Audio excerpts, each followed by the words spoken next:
Assalamualaikum warahmatullahi wabarakatuh.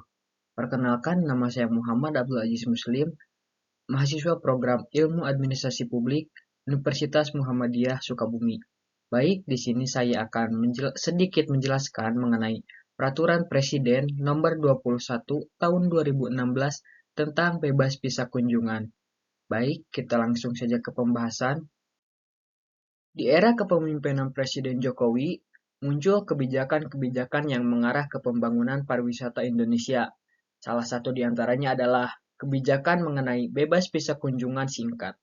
Kebijakan bebas visa kunjungan ini sebagai bentuk upaya dari pemerintah Indonesia untuk membangun hubungan dengan negara lain demi mencapai kepentingan nasional di bidang pariwisata dengan menggunakan konsep kebijakan nasional itu sendiri, guna bertujuan untuk meningkatkan perkembangan ekonomi negara Indonesia ke depannya melalui pendapatan devisa negara serta melihat tingkat kunjungan wisatawan asing.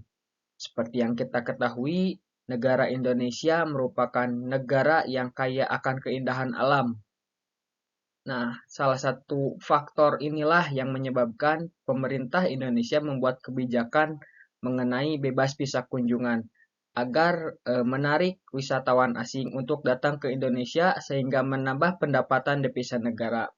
Tercatat 169 negara berhak mendapatkan izin tinggal dengan pengecualian hanya dapat digunakan untuk keperluan wisata serta keperluan bisnis dan dapat digunakan selama 30 hari tanpa perpanjangan.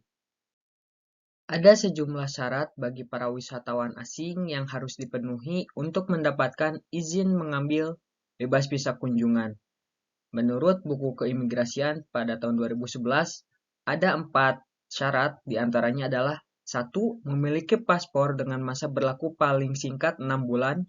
Yang kedua, memiliki tiket kembali atau tiket untuk melanjutkan perjalanan ke negara lain. 3. Tidak dapat diperpanjang atau dialih statuskan menjadi izin tinggal lainnya.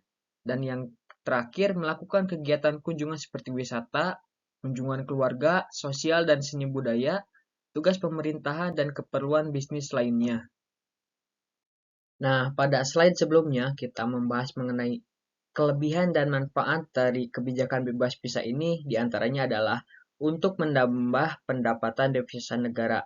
Akan tetapi ada kelebihan, ada juga kekurangannya. Di sini kita akan bahas mengenai kekurangan dan kelemahan dari kebijakan bebas visa ini. Di antaranya adalah 1. Meningkatnya jumlah kunjungan wisatawan mancanegara asing yang banyak disalahgunakan oleh orang asing penerima bebas visa kunjungan ini dengan tidak mematuhi peraturan perundang-undangan dan ketentuan-ketentuan yang ada di Indonesia, yakni maraknya orang asing yang melebihi batas izin tinggal di Indonesia atau biasa disebut overstay. Yang kedua, banyaknya warga negara asing yang menyalahgunakan kebijakan bebas visa untuk bekerja secara ilegal atau secara tidak resmi.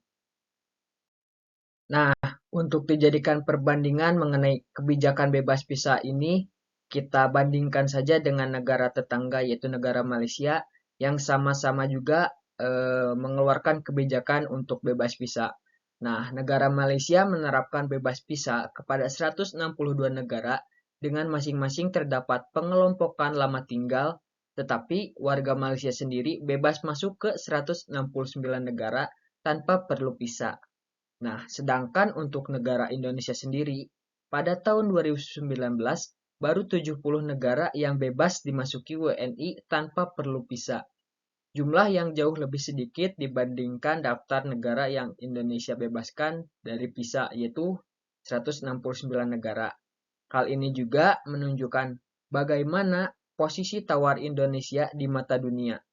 Direktorat Jenderal Imigrasi juga harus lebih ketat dalam mengawasi orang-orang asing yang masuk ke wilayah Indonesia sehingga kebijakan bebas visa kunjungan dapat dirasakan manfaatnya lebih besar lagi bagi kepentingan bangsa dan negara. Baik, mungkin hanya itu yang bisa saya sampaikan. Semoga apa yang telah saya sampaikan bisa memberikan manfaat dan juga wawasan kepada kalian semua yang telah menonton video ini.